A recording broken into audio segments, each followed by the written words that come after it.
누가복음 24장 1절로 7절입니다. 누가복음 24장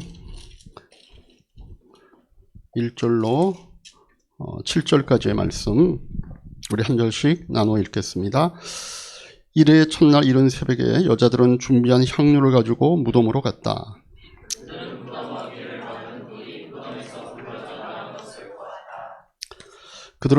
그들이 안으로 들어가 보니 예수의 시신이 없었다.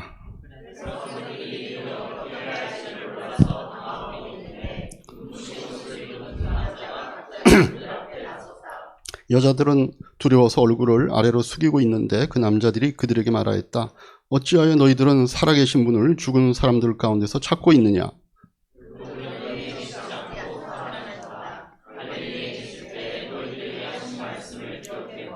같이 봅니다. 인자는 반드시 죄인의 손에 넘어가서 십자가에 처형되고 사흘째 되는 날에 살아나야 한다고 하셨다. 아멘. 아까 못한 광고가 있어서 광고를 좀 드리면은 오늘 예배 끝난 다음에 2부 행사 들어가기 전에 우리 전교인들이 앞으로 나와서 사진 한 장 찍겠습니다. 왜냐하면 제가 본 모습들 중에 오늘 모습들이 제일 아름답습니다. 우리 드레스 코드를 좀 하자 그랬더니 그래도 옷들을 좀 갖춰 입고 오셔서 그래도 오늘 같은 날 사진 하나 찍어 놓는 게 좋겠다 이런 생각이 들어서 끝나자마자 딴 거 하지 마시고 앞에 쭉 나오셔서 사진 한 장 찍도록 그렇게 하겠습니다. 그 다음에 또 하나는 여기 뭐라고 써놨는데 뭐라고 써놨는지 모르겠어요. 나중에 생각이 나면 말씀을 드리도록 그렇게 하겠습니다. 시간은 우리 올리브 브레싱 하는 시간 먼저 갖겠습니다. 우리 자녀들을 위해서 축복하는 기도의 시간을 갖습니다. 하나님 아버지, 부활절을 맞아서 우리 자녀들과 함께 이 예배의 자리에 같이 있습니다. 주님, 우리가 우리 자녀들에게 해주고 싶은 말씀이 있습니다. 이미 하나님께서 우리 여호수아에게 주셨던 그 말씀인데 내가 너에게 굳세고 용감하라고 명하지 않았느냐. 너는 두려워하거나 낙담하지 말아라. 내가 어디로 가든지 너의 주 하나님이 함께 있겠다 하신 그 말씀을 우리는 우리의 자녀들에게 주고 싶습니다. 또 하나님께서 우리의 자녀들에게 그 말씀을 해주실 것으로 믿습니다. 우리가 살아온 세상도 험난했지만 우리가 자녀들이 살아갈 세상은 이보다 더 험난할 것이라고 많은 미래학자들이 얘기합니다. 하나님, 우리의 자녀들 주변에 자기를 도와줄 사람과 또 함께 갈 사람들이 없다고 느껴질 때 우리가 하나님을 의지하고 간다는 사실을 깨닫게 주님 은혜를 베풀어 주시옵소서. 그들의 귀에 내가 너에게 굳세고 용감하라고 하지 않았느냐. 너는 두려워하거나 낙담하지 말아라. 내가 어디로 가든지 내가 너와 함께 있겠다라고 하는 그 음성을 들려주시는 하나님과 동행하며 나아가는 우리의 자녀들의 인생 되도록 주님 축복하여 주시옵소서. 예수님의 이름으로 기도하옵나이다. 아멘. 우리 자녀들은 이동합니까? 네, 자녀들은 자체 모임 위해서 이동하도록 하겠습니다.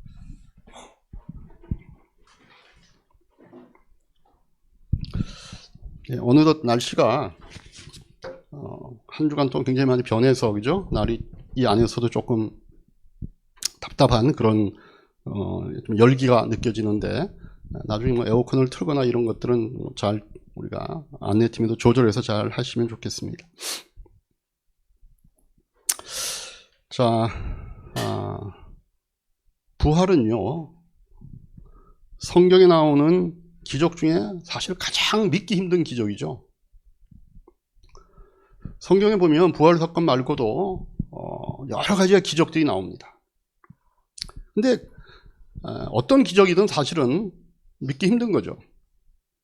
특별히 우리 이성적 사고와 과학적 사고에 사로잡힌 우리 현대인들에게는 모든 기적은 사실 인정하기가 힘듭니다. 저도 마찬가지였습니다. 근데 저는 그래도 어릴 적부터 교회 생활을 해왔고 그래서 학교 가기 전부터 이미 주일학교에서 듣고 배운 게 있기 때문에 그게 우선이니까 다른 이제 교회 다니지 않았던 아이들보다는 조금은 달랐지만 그래도 제가 기적을 뭐 완전히 믿는다 못 믿는다 이런 것들을 좀 얘기하기가 어려웠습니다.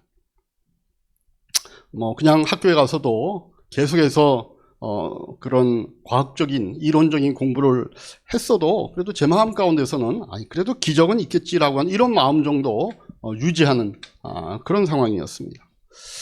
그런데 사춘기가 되고 그 어떤 이성적 사고 활동이 왕성하게 되는 시기가 되자 좀 이제 혼동이 오기 시작하는 거예요. 그래서 가능한 기적과 애매한 기적으로 제 스스로 그걸 좀 구분하기 시작했습니다. 예를 들어서 성경에 보면 병을 고치는 기적들이 나오잖아요. 저는 그거는 좀 가능할 수 있다 이렇게 생각했습니다. 왜냐하면 사람이라는 게 이 정신력이 있으니까 내가 낫는다, 이 사람이 나를 고쳐줄 수 있다, 이런 강한 정신력이 있다면 뭐 질병은 고쳐지지 않겠나. 왜냐면 우리가 그 플라세보 효과 같은 것도 우리가 또 의학계에서도 얘기를 하니까 뭐 그럴 수 있겠다.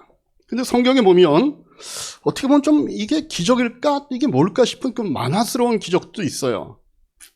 여러분들 물을 포도주로 바꾼다. 또 예수님이 무리를 이렇게 걸어가신다. 빵 5개로 5,000명을 먹이셨다. 그러면 이제 빵이 불어나야 되잖아요. 5,000명 먹이시려면 빵 5개로. 그럼 이게 도대체 언제 불어날까? 예수님이 제자들에게 나눠줄 때 불어날까? 아니면 그 제자들이 그걸 받아서 군중들에게 나눠줄 때 그게 불어날까? 빵이 막 이렇게 쑥쑥 불어나는 상황이 벌어지면 다 신기해서 보느라고 정신이 없을 텐데 또 그거 언제 나눠주나? 뭐 이런 식의 기적까지 우리가 미뤄야 될까? 이런 생각을 제가 해보기도 했습니다. 그러다 제가 이제 신학대학에 들어가서 성경에 대한 공부를 할 무렵이 되니까 그 당시엔 제가 성경에 있는 기적들에서 어떻게 생각을 하게 됐냐면 성경은 예수님이 죽고 난 뒤에 한 200~300년이 흐른 뒤에 쓰여진 것이 아닐까 이런 생각을 했었습니다. 그럼 왜냐하면 보통 위대한 인물이 죽고 나면 그 기록이요 그런 식으로 쓰여지는 겁니다. 한 위대한 인물이 살다가 죽으면 세월이 흐르다가 그 사람의 행적이 과장되고 미화되면서 신화나 전설들이 탄생을 하는 거죠. 그래서 석가모니도 죽은 다음에 한 200년이 지난 다음에 첫 불경이 나왔거든요. 그러니까 예수님에 대한 이야기도 뭐 그런 거 아니었을까? 뭐 그런 생각을 제가 그 신학교 초반에 했습니다. 근데 제가 공부를 하면서 깜짝 놀란 게 뭔가 하면 예수님에 대한 기록은 우리가 신약성경이라고 보통 얘기하잖아요. 27권으로 돼 있는데 그 중에 제일 먼저 쓰여진 것이 갈라디아서입니다. 우리는 마태복음이 제일 먼저 나오니까 마태복음이 제일 먼저 쓰여졌나 이렇게 생각하는데 그렇지 않습니다. 이 갈라디아서가 나오고 예수님이 언제 나왔냐면 예수님이 돌아가신 다음에 25년이 지난 다음에 제일 첫 번째 쓰여진 게 갈라디아서입니다. 그리고 나머지 성경들도 그 다음에 계속 쓰여져서 신약 성경 모두가 예수님이 돌아가신 다음에 25년 내지 40년에 다 쓰여졌습니다. 유일하게 예외가 된 게 그게 마지막에 쓰여진 요한계시록입니다. 요거는 AD 90년이니까 예수님이 돌아가신 다음에 한 60년 뒤에 쓰여졌습니다. 근데 여러분들 잘 생각해보면 이게 무슨 의미인가 하는 겁니다. 이거는요, 이 성경에 쓰여져서 예수님에 대한 것이 이러이러하다라고 그 기록, 성경의 기록들이 있는데 그 기록을 보는 사람들이 아직도 살아계실 때라는 겁니다. 예수님과 함께 다녔고 예수님을 봤고 예수님을 또 들었고 예수님이 하셨는 일을 봤던 그 사람들이 아직 생존해 있을 때입니다. 그러면 만약에 자기네들이 보고 들었고 함께 있었던 그 사건들을 쓴 책이 있는데 그 책에 기록된 기록이 말이 안 된 기록들이 있다 그러면은 사람들이 그거를 자기들의 신앙의 내용으로 받아들였겠냐는 거죠. 여러분 노무현 대통령이 언제쯤 돌아가셨죠? 제가 알기로는 2009년에 돌아가셨으니까 이제 15년쯤 됐습니다. 그죠? 그런데 어떤 사람이 기록하기가 25년쯤 됐네요. 그죠? 15년 됐네. 약 10년으로 보면. 근데 어떤 사람이 이제 그 노무현 대통령에 대해서 기록을 하면서 노무현 대통령이 대통령 선거 유서 당시 때 어떤 시골에 내려갔는데 점심때가 됐습니다. 인근에 식당이 없어서 또 노 대통령이 마침 서민적이라서 그냥 우리가 이 집에서 좀 얻어먹고 가지 그렇게 얘기를 해갖고 그 집주인에게 얘기했는데 마침 그 집도 딱 밥이 2그릇밖에 없었다는 거예요. 근데 같이 그 유세하느라고 같이 다녔던 수행원들을 포함해서 한 30명이 같이 그 집에 둘레에 있는데 노 대통령이 어떻게 할까 고민하다가 뭐야 우리 같이 먹읍시다. 그래가지고 한 숟갈씩 주변에 있는 사람들 다 나눠줬는데 모두가 다 그 밥 2그릇으로 배부를 만큼 먹고 나중에 누룽지가 한 손 남았다. 뭐 이런 기록을 누가 노무현 대통령에 관해서 썼다 그러면 그걸 누가 믿겠냐는 겁니다. 왜? 그때 함께 다녔고 봤고 그 상황에 있었던 사람들이 있었는데 그게 다 거짓말이다, 이런 일이 없다라고 당장 얘기할 거 아닙니까? 근데 예수님에 대한 기록은 그런 의의가 없다는 거죠. 오히려 그것이 진실됨을 인정하고 그걸 토대로 교회들이 세워지고 교회가 성장을 한 겁니다. 그러나 제가 좀 더 공부를 해보니까 참 이 기독교라는 게 이상하다, 이런 느낌이 들었습니다. 여러 가지가 그 이유가 있는데 그 중에 가장 핵심적인 게 뭔가 하면은 다른 종교는요, 그 종교가 왜 성장했는지가 설명이 됩니다. 근데 기독교는요, 그게 말이 안 되는 거예요. 여러분, 마호멧은요, 죽기 전에 이미 대제국을 건설하고 죽었습니다. 그래서 그 제국을 기반으로 교세가 커지는 거라서 오늘날 그래서 아랍에 있는 모든 사람들이 마호멧을 믿는 거 아닙니까? 거기는 종교와 국가가 같이 가는 겁니다. 그러니까 그게 왜 성장했는지가 설명이 되죠. 석가모니도 마찬가지입니다. 석가모니의 제자들은요, 다 기라성 같은 분들입니다. 보통 사람들이 아닙니다. 힌두교의 승려 계급 중에 브라마는요, 지금 최상위 계층인데 오늘날로 치면 다 PhD입니다. 공자님의 제자들 마찬가지입니다. 그 당시에 막강한 사람들이 다 제자들입니다. 근데 여러분, 예수란 분은요, 30세가 난 청년 목수예요. 당시 사회적으로 별볼일 없는 그런 또래 친구들을 제자로 데리고 다닌 겁니다. 그러면서 하시는 말씀이 내가 하나님의 아들이다, 이런 말씀을 하고 다니니까 그 당시는 말도 안 되는 얘기잖아요. 그것도 딱 3년 정도 포교 활동을 하시다가 동족들한테 정치범으로 몰려서 십자가에서 처형을 당했습니다. 그리고 그 당시에 따라다녔던 몇안 년 제자들요, 그때 다 뺑소니 쳤습니다. 그럼 객관적으로 보면요, 그 운동은 거기서 끝나야 되는 겁니다. 근데 이게 왜 자꾸 커지냐는 거죠. 그게 이상한 겁니다. 그 제자들이 도망갔고 다 없어졌는데, 근데 시간이 흐를수록 그 운동이 사라지기는커녕 도망간 제자들로부터 점점 전파가 되고 교회가 세워지고 믿는 자들이 폭발적으로 늘어났다는 겁니다. 저 이거 조금 추워요. 이거 조금 꺼주셔도 됩니다. 네. 자, 여러분도 같이 한번 생각해 보십시오. 이게 얼마나 이상한 일이에요. 자, 첫 번째는요, 그런 제자들이 싹 변했다는 게 이상한 일 아니에요? 이 사람들이 원래 예수를 따라다닌 목적이 있었습니다. 예수님이 성공하면 한 자리씩 같이 맡아 하려고 따라다닌 겁니다. 그래서 예수님이 돌아가시기 전에 우리가 지난번 마태복음 강의할 때 살폈듯이 예수님이 자신이 죽을 거를 예언하시자 이 사람들이 그 말을 조금 오해해가지고, 아, 이제 예수님이 뭔가 하실래나 보다. 그래서 예수님이 그렇게 뭔가 그 일을 성공하시면 우리를 좀 부탁하자. 그래가지고 제자들 중에 어떤 두 사람이 와갖고 예수님이 임금이 되시면 자기 형하고 자기는 하나는 우정성하고 하나는 좌정성하게 해달라다, 이렇게 청탁을 했죠.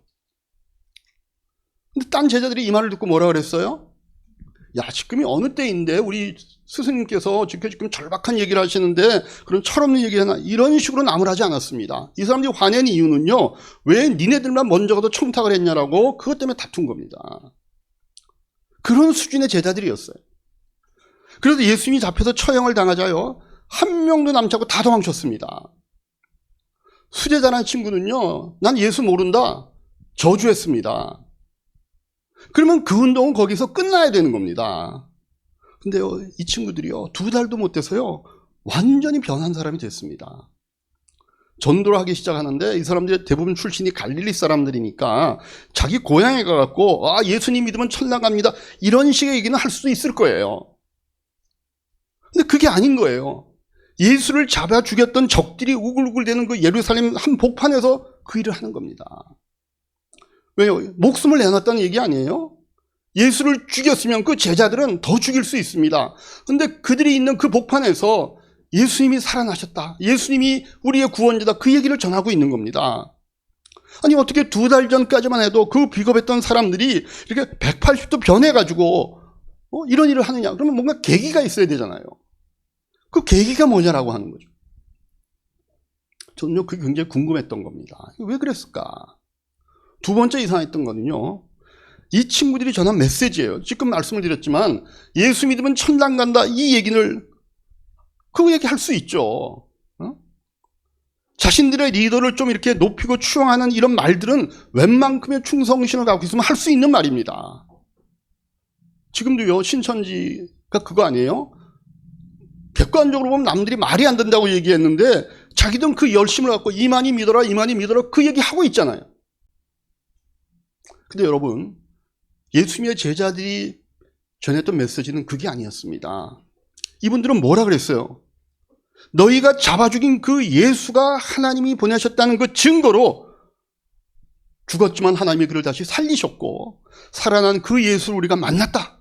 그 예수가 지금도 살아계시다. 그게 메시지의 핵심이었습니다. 여러분, 죽은 사람이 살아난다는 거는요, 요즘은 잘 못 믿겠지만 옛날 사람들 믿었을까요? 아니에요. 옛날 사람들도요 마찬가지였습니다. 믿을 수가 없는 거예요. 그러면 전도를 잘 하려면 전도 전략상 믿기 쉽게 만들어줘야죠. 그래서 사람들이 좋은 얘기를 해줘야 그 다음에 믿든지 말든지 할 텐데 이거는 달콤해서 쫓아올 수도 없는 가장 사람들이 거부하고 믿을 수 없는 얘기를 전도의 핵심 메시지로 얘기하는 겁니다. 도대체 왜 그랬냐는 거죠. 그 믿기 어려운 예수가 살아나서 우리와 더불어 살아있다는 그 선포를 위해 그리고 그들은 자기들의 목숨을 바친 겁니다. 정신 이상자들입니까? 이게 무슨 상황입니까? 세 번째 이상했던 거는요, 그 당시에 정부 관리들의 태도입니다. 예수 믿는 사람들이 막 늘어나니까 당국에서 탄압을 했습니다. 감옥에 가두고 다시는 전도하지 말라 그러고 매를 때려서 다시 놔주고 그러면 더 기승을 부리는 겁니다. 제가 보기에요, 이 사람들 바보입니다. 왜냐하면 이들의 입을 막으려면 가장 좋은 방법이 있습니다. 제가 있었으면 그 얘기 해줬을 것 같아. 혹시 모르시는 것 같은데 제가 해드린 말인데요, 지금 이렇게 떠도는 이런 사람들 소문, 이 운동 제가 단번에 끌어내릴 방법이 있습니다. 500원만 주십시오. 이렇게 아마 가서 얘기했을 겁니다. 이 사람들이 전하는 핵심 메시지가 죽은 예수가 살아났다는 것이 초점이니까 가서 누구나 볼 수 있도록 예수의 시체를 가져다가 마차에 싣고 동네 한 바퀴 도십시오. 그러면 다시는 사람들이 저 사람들의 메시지에 미혹되지 않을 것입니다. 제가 그 얘기 해줬을 거예요. 근데 아무도 그걸 안 해요. 거기에 저만 못하는 사람들이 살았을까요? 누구나 할 수 있는 얘기 아무도 못했습니다. 왜? 예수가 부활했다고 다니는데.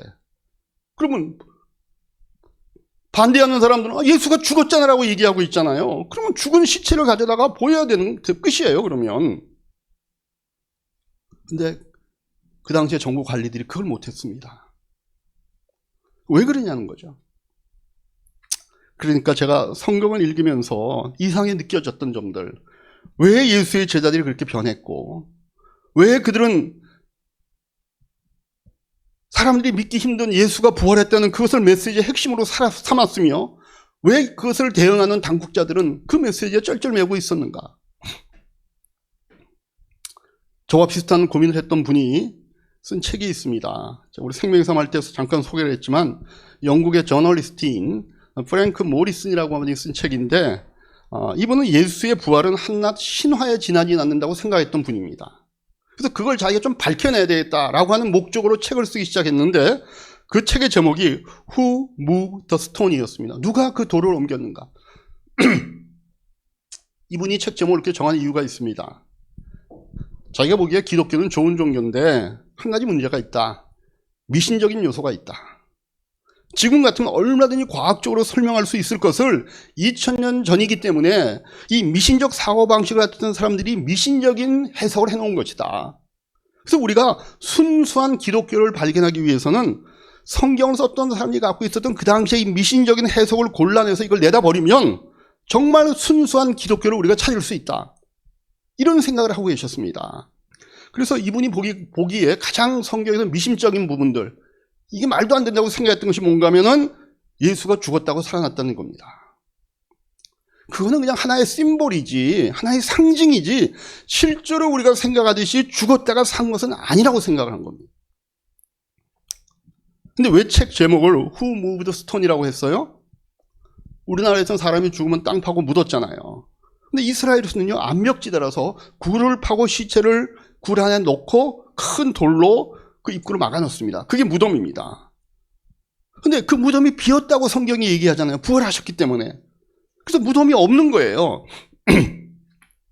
모든 사람은 죽고 난 다음에 무덤이 있죠. 공자도 무덤이 있고 마호멧도 무덤이 있고, 그러니까 그 마호멧 무덤에 한번 다녀오면 천국 갈 크레딧이 높아진다고 해갖고 매년 성지순례 하잖아요. 석가모니도 돌아가신 다음에 태워가지고 죄를 6군데에 뿌려가지고 6군데의 무덤을 만들었습니다. 근데 예수의 무덤은 없습니다.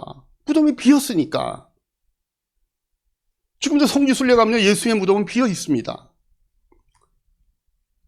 그래서 지금 이 프랭크 모리슨이라고 하는 분이 그러면 도대체 그 비어있다고 얘기하는 그 무덤의 돌을 누가 옮겼느냐, 누가 그 시체를 처리했느냐를 따지고 싶었던 겁니다.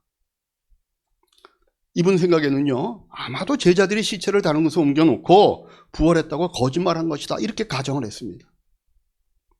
근데 그런 가정을 놓고 성경을 보니까 설명이 안 되는 부분이 너무 많은 거예요.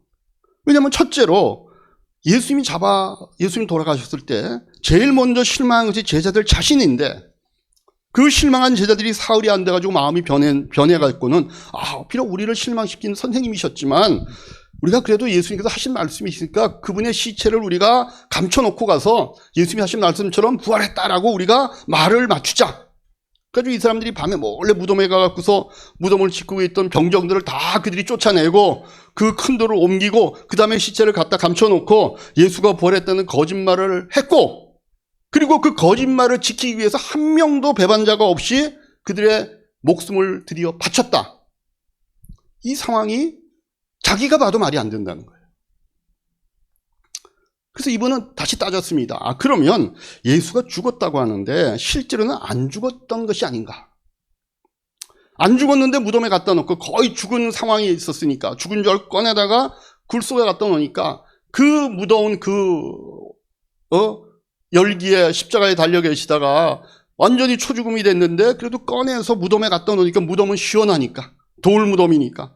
그래서 예수님이 거기서 깨어나신 거 아닌가.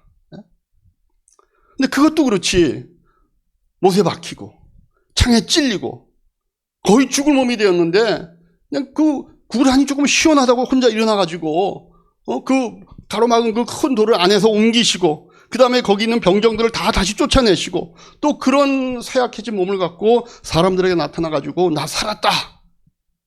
그러면 그게 부활로 보이겠냐는 거죠. 제가 오늘 교회 단톡방에 올린 그 부활절 카드 있잖아요. 제가 챗GPT한테 좀 만들어 달라고 그랬습니다. 챗GPT 오빠 이거 좀 만들어 주세요. 성경에 보면 이러이러한 내용이 있는데 예수님이 부활하실 때 제자들에게 나타난 모습 좀 만들어 주세요. 그랬더니 만들어 준 거예요. 근데 거기 보면 막 예수님이 창에 찔리고 망가지고 피 줄줄 흘리고 이런 모습으로 아이고 내가 이제 살아왔다, 그런 모습이 아니잖아요.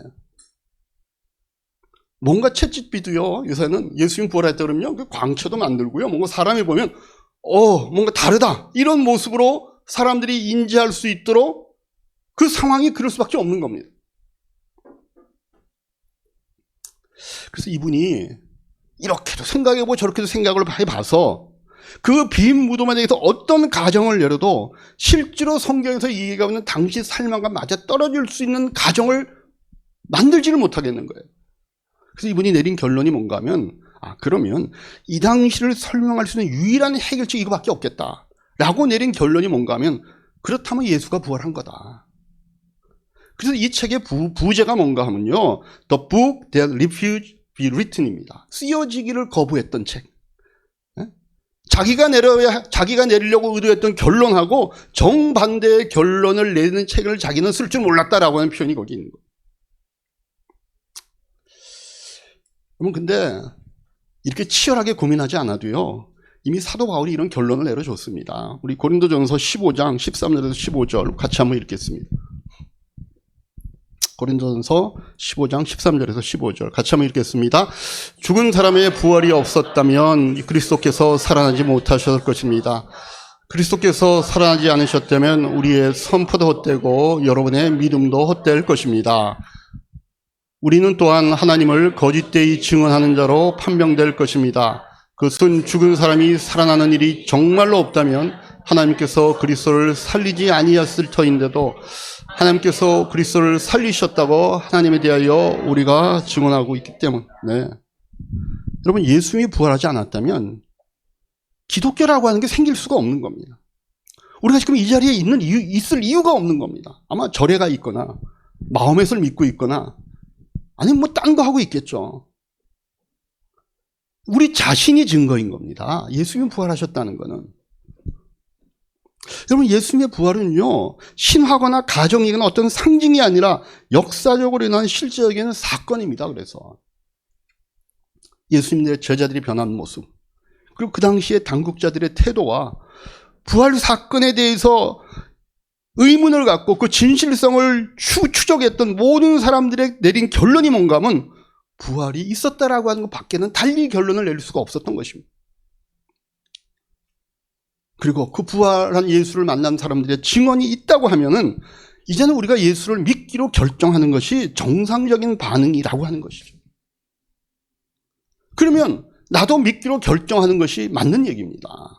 그래서 여러분, 믿음은 결정인 겁니다. 물론 그렇다고 해서 기독교에서 자꾸 믿어라 믿어라 하는 말을 자꾸 쓰는데 이게 그냥 덮어놓고 믿어야 한다는 그런 뜻은 아닙니다. 믿어야 된다고 할 때 여러분, 이게 그냥 어떤 분이 와갖고 에이 뭐 그래요, 그냥 한번 일단 믿어보시라니까요. 그랬는데 그렇게 일단 덮어놓고 믿었는데 그 덮어놓고 믿었다가 아니면 어떡할 거예요? 근데 여러분, 우리가 세상에서도 보면요, 다 증명이 돼서 믿는 건 없습니다. 그렇죠? 어떤 분이 이순신 장군은 가공의 인물이다, 이렇게 우기면 우리가 어떻게 증명할 수 있습니까? 그럼 누가 와갖고 이순신 장군 난 못 믿겠다, 그렇게 얘기를 해요. 그럼 여러분 어떻게 거기에 대해서 그분을 믿게 해주겠어요? 돈에 있다 뭐 이렇게 할 거예요? 아니 봐라, 난중일기가 있지 않냐, 이순신 장군이 썼다는 거 아니냐, 그 사람이 그 조작 아니냐, 그런 얘기들이 있어요 실제로. 그러면 그거 네가 못 믿겠으면 그 당시에 역사적 기록으로 영의정을 지냈던 유성룡의 징비록에 보면 그 얘기가 나온다. 그러면 그건 그 당시에 조선이 너무 힘드니까 국민들의 사기를 도두기 위해서 그런 가상의 인물을 만들어서 그렇게 책에 기록한 것이다, 이렇게 또 우기면 뭐라고 답변을 해야 되는 거죠?